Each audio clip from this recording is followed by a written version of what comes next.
Hello students, कैसे हैं आप? आई होप कि आप बहुत अच्छे होंगे। और आज हम पढ़ने वाले हैं बीएससी थर्ड ईयर केमिस्ट्री का एक most important topic, Stark Einstein नियम। एक मोस्ट इंपोर्टेंट टॉपिक है स्टार्क आइंस्टीन नियम।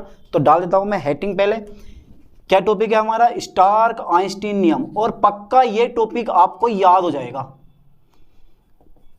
ठीक है? पक्का ये टॉपिक आपको याद होने वाला। क्यों? क्योंकि भाई टॉपिक इतना इजी है, पूरा थ्योरेटिकल टॉपिक है, कहीं भी कोई डेरिवेशन नहीं है, पूरा थ्योरेटिकल टॉपिक। और जो टॉपिक थ्योरेटिकल होता है वो टॉपिक बड़ा इसलिए समझ में आता। तो क्या टॉपिक है हमारे पास? स्टार्क आइंस्टीन लॉ, ठीक है? चलो फिर देखते हैं क्या हुआ। तो इस नियम का प्रतिपादन आइंस्टीन ने सन 1912 में किया। ज़्यादा मैं डिटेल लूंगा नहीं, एक शॉर्ट क्वेश्चन है और वो शॉर्ट क्वेश्चन लेके हम आराम से उसको सोल्व कर लेंगे। तो स्टार्क आइंस्टीन लॉ क्या है? सन 1912 में आइंस्टीन ने इस नियम का प्रतिपादन किया। किसके आधार पर? थर्मोडायनेमिक्स थ्योरी के आधार पर। तो पहले मैं इस लाइन को लिखवा दूं। इस नियम का प्रतिपादन किसका? इस नियम का प्रतिपादन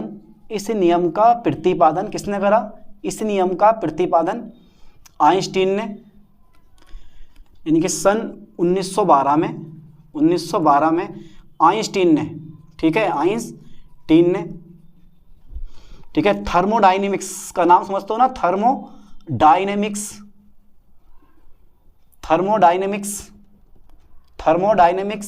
थ्योरी के आधार पर बोल दे रहा हूं, थ्योरी के आधार पर, ठीक है? यानी कि इस नियम का प्रतिपादन सन 1912 में आइंस्टीन ने थर्मोडायनेमिक्स थ्योरी के आधार पर किया, ठीक है? और एक छोटा सा नियम है इस नियम के अनुसार, बिल्कुल छोटा सा नियम है, बाल्को वाला नियम इस नियम के अनुसार, जो कि आपके समझ में 100% आने वाला है। क्या नियम होता है? तो देखो, अब इस नियम को समझने के लिए सबसे पहले बनाता हूं एक मैं मॉलिक्यूल। अगर वही चित्र से आप डेफिनेशन याद करते हो तो श्योर 100% वो डेफिनेशन आपको याद हो जाएगी। और अगर बिना चित्र के रटने की कोशिश करोगे तो अभी याद कर लोगे, लेकिन थोड़े समय बाद फिर भूल जाओगे उसको। बेटर यही है कि चित्र से उसको समझो। तो मेरे पास ये मानता हूं मैं, कोई भी मेरे पास हो सकता है एटम या मॉलिक्यूल। देखो समझना चीज को, एटम या मॉलिक्यूल, ठीक है भाई? अब एटम को बोलते हैं हम परमाणु और मॉलिक्यूल को बोलते हैं हम अणु। कोई भी परमाणु या अणु हो सकता है। तो जब देखो कोई भी रेडिएशन, यानी कि जब प्रकाश आया और गिर गया, ठीक है, इस एटम या फिर मॉलिक्यूल पे गिर गया, अब वो ये जो एटम या मॉलिक्यूल होगा वो बहुत सारा प्रकाश अवशोषित नहीं करेगा, ठीक है? क्या करेगा? केवल याद कर लेना, रट्टा मार लेना ठीक से, केवल क्या करेगा? E बराबर hν, यानी कि एक फोटोन की ऊर्जा ही अवशोषित करेगा, ठीक है? एक फोटोन की ऊर्जा, फोटोन को यहां पर क्वांटम बोला जाता। तो केवल एक क्वांटम क्या करेगा? एक फोटोन अवशोषित करेगा। इतना रट्टा मान लो यार कि एक फोटोन अवशोषित करेगा। हाँ यार कि एक फोटोन अवशोषित करेगा, बस ये इसकी परिभाषा है। कोई भी प्रत्येक एटम या मॉलिक्यूल, ठीक है, प्रकाश के कारण रासायनिक अभिक्रिया में भाग लेता। प्रत्येक एटम या मॉलिक्यूल जो प्रकाश के कारण रासायनिक अभिक्रिया में भाग लेता है, केवल एक क्वांटम अवशोषित करता है, लिखवाने वाला हूं मैं। प्रत्येक कोई भी हो, प्रत्येक एटम, ठीक है, प्रत्येक एटम या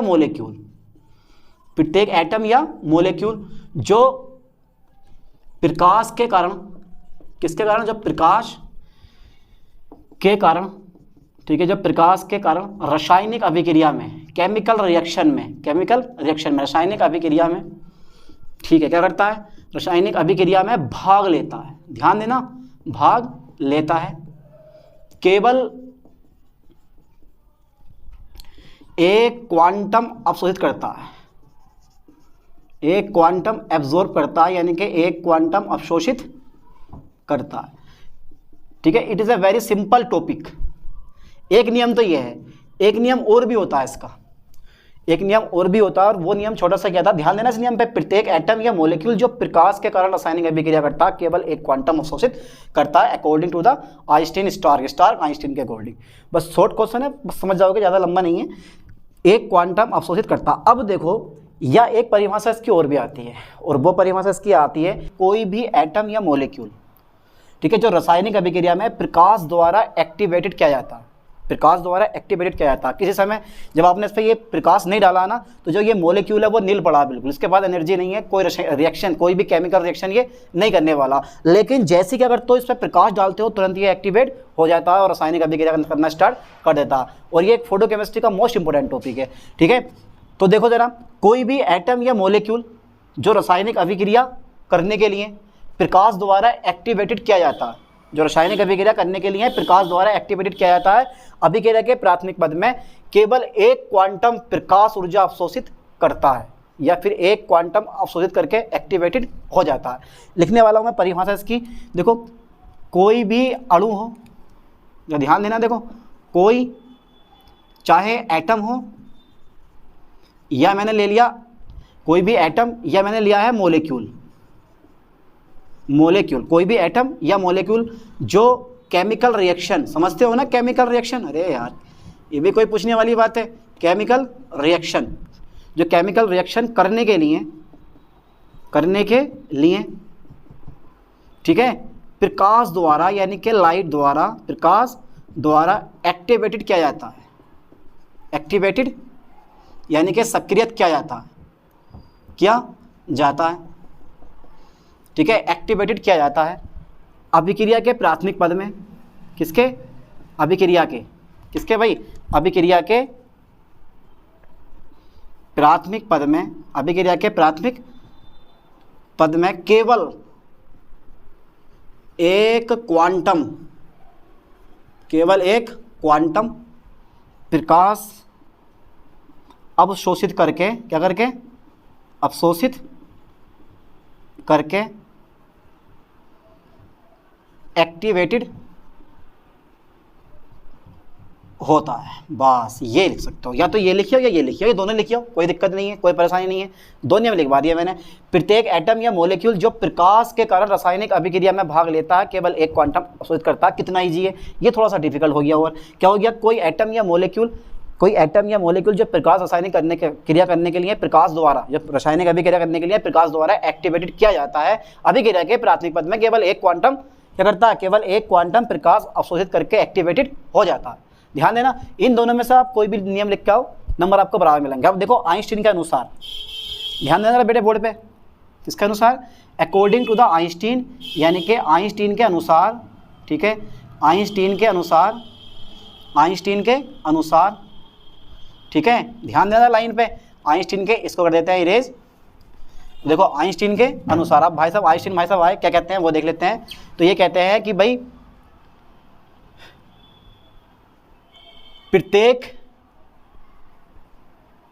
आइंस्टीन के अनुसार प्रत्येक अणु यानी कि मॉलिक्यूल, प्रत्येक अणु द्वारा अवशोषित ऊर्जा,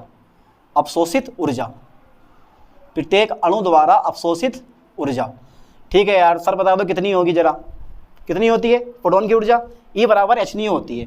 हाँ सर बिल्कुल ठीक बताया, E बराबर कितनी होती है? hν होती है। ये तो मैं भी बोलने वाला था, ठीक है, हो गई याद आपको? E बराबर hν कितनी होती है? E बराबर hν। चलो उसके बारे में बता दो, क्या यहाँ E क्या है, यहाँ जहाँ H क्या है, जरा मुझे बताओ H क्या है यहाँ? H यार ये तो प्लैंक कांस्टेंट लग रहा है, क्या ये? Planck constant. अच्छा प्लैंक कांस्टेंट है, इसकी वैल्यू कितनी होती है? हाँ सर यही बता दो, 6.64 मल्टीपल 10⁻⁻⁴ जूल सेकेंड होती है। ठीक है सर। न्यू क्या है? न्यू है तुम्हारे पास अवशोषित विकिरण या अवशोषित प्रकाश बोल दे रहा हूं मैं, अवशोषित प्रकाश की ऊर्जा, गलत बोल दिया, अवशोषित प्रकाश की आवृत्ति यानी कि फ्रीक्वेंसी, ठीक है, अवशोषित प्रकाश की फ्रीक्वेंसी। अब इसी प्रकार अगर मैं लूं तो प्रत्येक अणु द्वारा अवशोषित ऊर्जा E बराबर hν है। लेकिन अगर मैं एक मोल के लिए लूं तो एक मोल में अणुओं की संख्या कितनी होती है? 6.023 मल्टीपल 10⁻23, ठीक है, इतनी होती है तुम्हारे पास एक मोल में परमाणुओं की संख्या। तो अब एक मोल किसके लिए ले रहा हूं मैं? एक मोल अणुओं द्वारा अवशोषित ऊर्जा, एक मोल अणुओं द्वारा अवशोषित ऊर्जा। हाँ सर ले लो, बड़ा अच्छा। देखो एक मोल अणुओं द्वारा अवशोषित ऊर्जा, ठीक है, क्या करने वाला हूं मैं? E बराबर n से मल्टीप्लाई करने वाला हूं। ठीक है सर, n से मल्टीप्लाई मैं करने वाला हूं। तो E बराबर n hν, जहां n क्या है ये ही बता दो, जहां n क्या है। चलो n बाद में बताते हैं, पहले ये देख लो कि भाई आप न्यू की जगह एक मान रख दो NhCy लैम्डा, NhCy लैम्डा। ध्यान देना इस फॉर्मूले पे, बड़ा अच्छा फॉर्मूला निकल गया हमारे पास। तो जहाँ C क्या है हमारे पास, जहाँ C जो होता है वो है प्रकाश की चाल। C क्या है? प्रकाश की चाल। और ठीक है सर, प्रकाश की चाल हो गई। अच्छा H क्या है? Planck constant. लैम्डा क्या है? यह है अवशोषित ऊर्जा की तरंग दैर्ध्य, अवशोषित ऊर्जा की तरंग दैर्ध्य, ठीक है, अवशोषित ऊर्जा की तरंग दैर्ध्य, ये भी मिल गया। बहुत बढ़िया। अच्छा यहाँ पे n क्या है, ये है आवोगाद्रो संख्या। ये क्या है सर, आवोगाद्रो संख्या कितनी होती है यही बता दो। तो ये आवोगाद्रो संख्या जो होती है वो कितनी होती है, 6.023 गुणा 10 की घात 23, ठीक है। ये आपके पास क्या होती है, आवोगाद्रो नंबर होता है, ठीक है। अब यहाँ से हमें क्या डेटा मिला, यहाँ से हमें मिल रहा है जो आपके पास तरंग दैर्ध्य है वो इस एनर्जी के व्युत्क्रमानुपाती है, उल्टी है। अगर तरंग दैर्ध्य आप ज़्यादा कर दोगे तो ऊर्जा कम हो जाएगी, और तरंग दैर्ध्य आप कम कर दोगे तो ऊर्जा कैसी हो जाएगी, अधिक हो जाएगी। तो यहाँ तक का स्क्रीनशॉट लेना, इसके बाद देखते हैं फिर। तो इस समीकरण से हमने ये देख लिया कि ऊर्जा तरंग दैर्ध्य के व्युत्क्रमानुपाती होती है, अर्थात मैं यहाँ पे लिख सकता हूँ, इसके बाद समीकरण के बाद लिखना है आपको, अर्थात E is directly inverse proportional to 1/λ, ठीक है। स्पष्ट है कि भाई वेवलेंथ मतलब तरंग दैर्ध्य, वेवलेंथ LENGTH, वेवलेंथ जितनी अधिक होगी, वाह भाई वाह, जितनी अधिक होगी वेवलेंथ, जितनी अधिक होगी, ठीक है सर, वेवलेंथ जितनी अधिक होगी अवशोषित ऊर्जा यानी कि प्रति मोल अवशोषित ऊर्जा उतनी अधिक होगी। प्रति मोल अवशोषित ऊर्जा, ठीक है, अवशोषित ऊर्जा उतनी अधिक होगी, ध्यान देना, उतनी अधिक होगी। कैसे होगी सर वो भी बताओ थोड़ा ज़रा, अधिक होगी एग्जाम्पल देके समझाओ। क्यों, एग्जाम्पल देके समझाओ, तो चलो फिर एग्जाम्पल ले लेते हैं। मेरे पास एक प्रकाश आता है वायोलेट, ठीक है, ये तो बैंगनी होता है, हाँ भाई बैंगनी होता है। चलो दूसरा ले लेते हैं रेड, ठीक है। ये तो मैंने प्रकाश ले लिए, ठीक है, ये तो मैंने प्रकाश लिए हैं, ठीक है सर, आपने प्रकाश तो ले लिए हैं। करने क्या वाले हैं हम, वही बताता हूँ, देखो अभी क्या करने वाले हैं, ठीक है। तो देखो ये मेरे पास आता है वेवलेंथ, ये कलर है आपके पास COLOUR, ठीक है, कलर हो गया, ठीक है। इसके बाद भाई कलर के बाद मेरे पास आता है वेवलेंथ, ठीक है, वेवलेंथ आ गया, ठीक है, वेवलेंथ हो गया तरंग दैर्ध्य। और यहाँ आ गई तुम्हारे पास एनर्जी, देखते हैं किस रंग की एनर्जी ज़्यादा होगी। तो तरंग दैर्ध्य होता है इसका 4000 एंगस्ट्रॉम, कितना होता है 4000 एंगस्ट्रॉम, इसको होता है 7500 एंगस्ट्रॉम, 7500 एंगस्ट्रॉम। इसकी जो एनर्जी आती है वो आती है 71 किलो कैलोरी, ठीक है, इसकी आती है 38 किलो कैलोरी, ठीक है। तो वायलेट की आ गई 4000 एंगस्ट्रॉम और 71 किलो कैलोरी, और रेड की आ गई 75, ठीक है, 7500, ठीक है, एंगस्ट्रॉम, और जो एनर्जी आई है वो कितनी आई है 38 किलो कैलोरी, ठीक है भाई, इतना हमें डेटा मिल गया।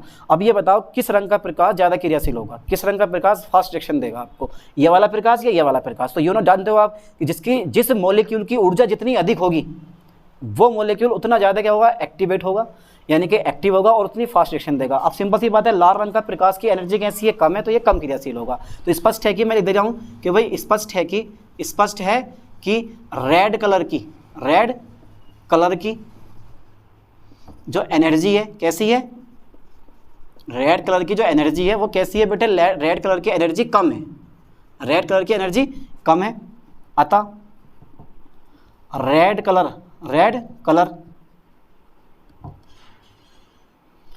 कलर का प्रकाश कम क्रियाशील होगा, ठीक है, रेड कलर का प्रकाश कम क्रियाशील होगा, ठीक है भाई। लो साहब पूरा टॉपिक हमारा कंप्लीट हो गया, बस यही बताया स्टार्क और आइंस्टीन ने, ठीक है। तो एक शॉर्ट क्वेश्चन था ये मैंने करवा दिया, स्टार्क आइंस्टीन लो, पक्का रट लो यार, इस बार पेपर में आएगा। जब तुम्हें पता है कि ये क्वेश्चन आने वाले हैं तो रट्टा मारो बढ़िया करके, ठीक है नहीं। तो ये टॉपिक समझ गए होगे। अब ऐसे मिलते हैं नई टॉपिक के साथ नई वीडियो में। थैंक्स।